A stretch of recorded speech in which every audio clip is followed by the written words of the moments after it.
Hello मेरे साथियों, नमस्कार। आप सभी का स्वागत किया जाता है हमारे कृष्णा क्लासेज में, जिसके आप सभी को बताएं चतुर्थ श्रेणी के लिए हमने इंपॉर्टेंट क्लास आपके लिए स्टार्ट कर दी है।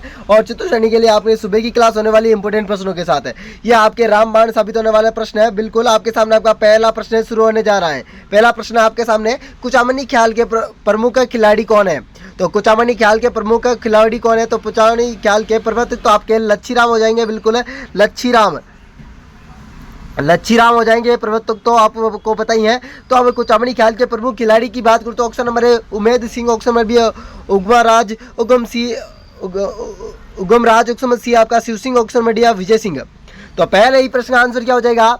तो पहले ही प्रश्न का आंसर बताता हूँ आप सभी को। तो बी आंसर, बी में आपका उगमराज। बिल्कुल आपका B answer is the correct answer. B is the correct answer. बिल्कुल B is the correct answer. अगला प्रश्न आपके सामने, आपका दूसरा प्रश्न है, हेला ख्याल है किस क्षेत्र का प्रसिद्ध है? हेला ख्याल आपका किस क्षेत्र का प्रसिद्ध है? ऑप्शन नंबर है दौसा, ऑप्शन नंबर बी है भरतपुर, ऑप्शन नंबर सी आपका बीकानेर, ऑप्शन नंबर डी आपका उदयपुर।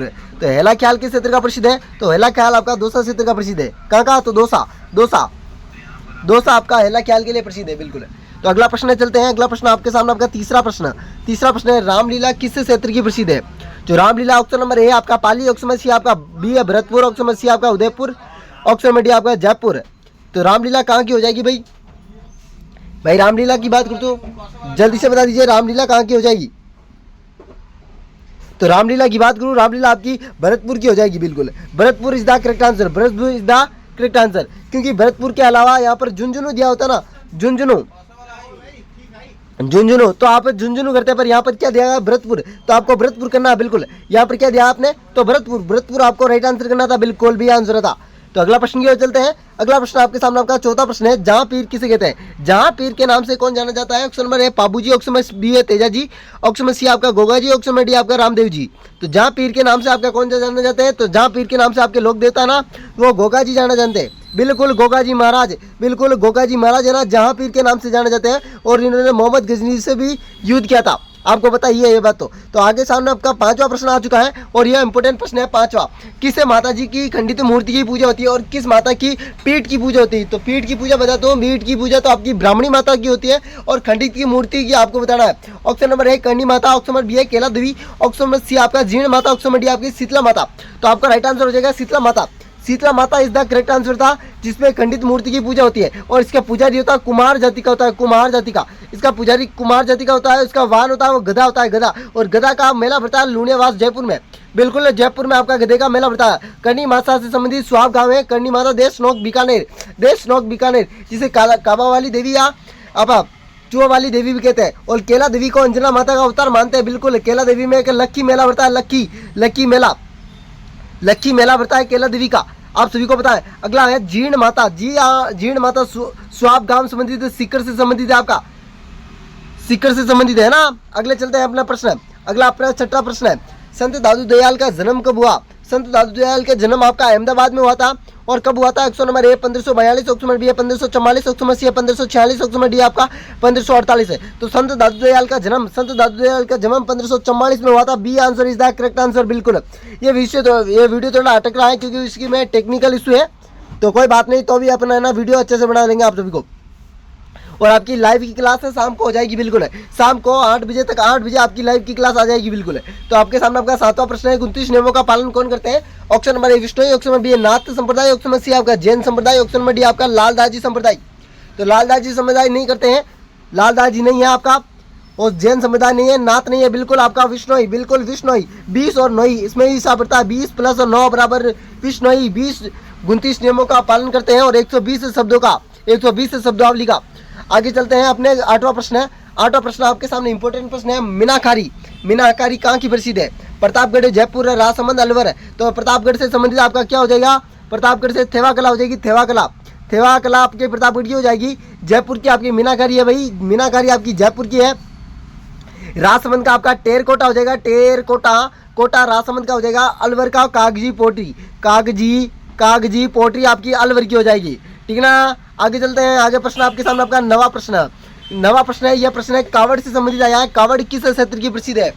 देखो ऐसे तो हरियाणा क्षेत्र में, हरियाणा क्षेत्र में ना कावड़ बहुत करते हैं हरियाणा क्षेत्र में, पर आपने कावड़ यहाँ से राजस्थान में क्या है तो भीलवाड़ा, बीकानेर, चित्तौड़गढ़ और नागौर। तो आपका राइट आंसर की बात करूँ तो अक्सर मर्सी होने वाला था चित्तौड़गढ़। तो कावड़ आपकी चित्तौड़गढ़ होने वाली है, कावड़ आपकी भोले बाबा की होती है, बिल्कुल है। अगला प्रश्न आपके सामने आपका 10वां प्रश्न है। 10वां प्रश्न है, निम्न में से मेवाड़ की पगड़ी नहीं है। मेवाड़ की पगड़ी नहीं है, नेगेटिव प्रश्न आया है मेवाड़ की पगड़ी वाला। ऑप्शन नंबर ए अमर सही, ऑप्शन नंबर बी उमेद सही, ऑप्शन नंबर सी आपका भीम सही, ऑप्शन नंबर डी है अमृत सही। तो देखो अमर सही है, मुझ सही है और भीम सही है, बिल्कुल तीनों है, पर डी आंसर नहीं होगा। बिल्कुल ये आपका करेक्ट आंसर था, D answer is the correct answer था आपका। अगला प्रश्न आपके सामने 11वां प्रश्न आया है जो रानी जी के बावड़ी के संबंधित आया, और यह प्रश्न आपके रीट में भी पूछा गया था। रानी जी की बावड़ी किस जिले में? Option number A Bhilwara, option number B Bundi, option number C आपका Udaipur, option number D Jodhpur, option number D आपका कोटा। तो रानी जी की बावड़ी कहाँ पर हो जाएगी? तो रानी जी की बावड़ी आपकी बूंदी हो जाएगी, बिल्कुल बूंदी। और आपकी चांद बावड़ी कहते तो चांद बावड़ी, एक चांद बावड़ी आबेनरी एक दौसा में है, एक तो दौसा में है, एक आपके जोधपुर में चांद गौरी के नाम से जोध सिंह ने बनवाई थी। अगला प्रश्न आपके सामने आपका 12वां प्रश्न है, महाराणा प्रताप की छतरी कितने खंभों की है? तो महाराणा प्रताप के बेटा की छतरी तो 16 खंभों की है और उसकी 8 खंभों की है। तो उसके जस्ट डबल कर देना, उसके बेटा अमर सिंह की छतरी, तो आपका 8 खंभा, बिल्कुल सी आंसर करेक्ट हो जाएगा। अगला प्रश्न आपके सामने आपका 13वां प्रश्न है। 13वां प्रश्न है, जसवंतगढ़ किस जिले में है? Jaswantgarh option number A Bhilwara, option number B Jodhpur, option number C आपका जयपुर, ऑप्शन नंबर डी आपका बांसवाड़ा। तो जसवंतगढ़ को राजस्थान का छोटा ताजमहल राजस्थान का ताजमहल कहते हैं। तो आपका राइट आंसर हो जाएगा जोधपुर, बिल्कुल B answer is the correct answer, बिल्कुल है जसवंतगढ़ जोधपुर हो जाएगा, बिल्कुल है। और विराट नगरी भी आपकी जोधपुर हो जाएगी। अगला प्रश्न आपके सामने आपका 14वां प्रश्न है, मांड गाय की शैली किस क्षेत्र की प्रसिद्ध है? जो मांड गाय की शैली अल्लाह जिलाई भाई वो किस क्षेत्र की प्रसिद्ध है? तो option number Jaisalmer, option number B Jodhpur, option number C आपका Jaipur, option number C D आपका बांसवाड़ा।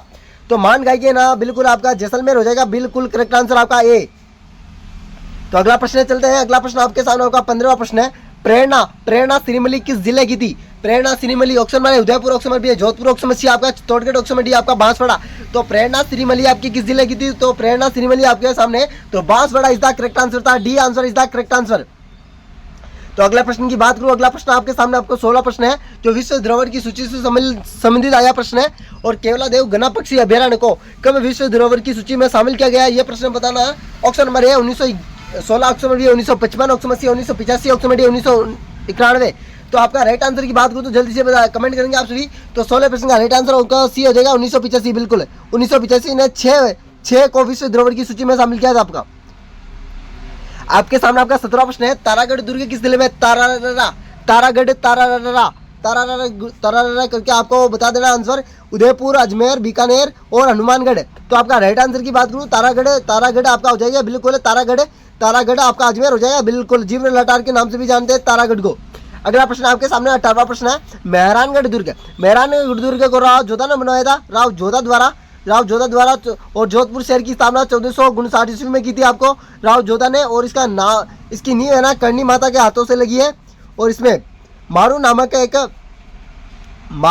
एक मेघवाल जाति का भक्त था, मेघवाल जाति इन्होंने एक जिंदा चुनवाया गया था इस किले में। और इसमें यहाँ पर चामुंडा माता का प्रसिद्ध मंदिर है, आपको ध्यान रखना है, बिल्कुल है। तो मेहरानगढ़ दुर्ग को किस जिले में है? तो उदयपुर, अजमेर और बीकानेर और जोधपुर। तो आपका राइट आंसर हो जाएगा जोधपुर, बिल्कुल जोधपुर, जोध सिंह द्वारा जोधपुर और मेहरानगढ़। अगला प्रश्न आपके सामने 19वां प्रश्न है, मंदिर निर्माण की कितनी शैलियां प्रसिद्ध है? तो मंदिर निर्माण की आपको बताना है 3 शैलियां प्रसिद्ध है। तो कौन सी? नागर शैली, नागर, बेसर और द्राविड़। ठीक ना, तीनों शैलियां मैंने बता दी है लिख कर, नागर शैली, बेसर शैली और द्राविड़ शैली है जो नागर शैली और बेसर शैली का मिश्रित रूप है। अगला प्रश्न आपका अंतिमवां प्रश्न होने वाला है, बिल्कुल। और अभी तक आपने कृष्णा क्लासेज को सब्सक्राइब नहीं किया तो सब्सक्राइब कर ले और बेल आइकन को प्रेस कर दे इस वीडियो देखने के लिए। 20वां प्रश्न आपका अंतिमवां प्रश्न है। और आपको किसी भी प्रश्न में डाउट है तो प्रश्न को नीचे कमेंट में लिख देना, बिल्कुल आपका डाउट है ना अगले वीडियो में दूर किया जाएगा। और लाइव क्लास है आपके सामने, लाइव क्लास को भी आपको सामने रात को कर दी जाएगी। और रीट वाले विद्यार्थी जो भी जुड़े हैं उनके लिए एक इंपॉर्टेंट वीडियो मैंने डाल रखा है, वो वीडियो देख लेना, जिसमें जो कोई भी बुक पढ़नी है उसके बुक में बारे में डिटेल दी गई है। तो 33 करोड़ देवी देवता का मंदिर साल किस जिले में है? तो ऑप्शन में है जोधपुर, ऑप्शन में बी उदयपुर, ऑप्शन में सी आपका भीलवाड़ा, ऑप्शन में डी आपका हनुमानगढ़। कौन सा हो जाएगा? तो आपका राइट आंसर की बता दूं तो जोधपुर हो जाएगा। जोधपुर में कहाँ भी? तो मंडोर मंडोर। मंडोर जो रावण का सासरा कहलाता है, रावण का सासरा कहलाता है। बिल्कुल अगले वीडियो में मिलते हैं इस प्रकार वीडियो के साथ। राधे राधे, अलविदा, जय श्री देवनारायण की। और जो भी विद्यार्थी को मैंने 20 प्रश्न पूछे थे, उस 20 में से आपको कितने प्रश्न आ रहे थे आप सभी को बताना। सर मेरे को तो इतना प्रश्न आ रहे थे, और 20 में से आपको कितने नंबर मिलने चाहिए, बिल्कुल आपको भी कमेंट करना चाहिए। वेलकम साथियों, अगले वीडियो मिलते हैं इस प्रकार वीडियो के साथ। राधे राधे, अलविदा, जय श्री देवनारायण की सभी साथी को एक बार फिर से।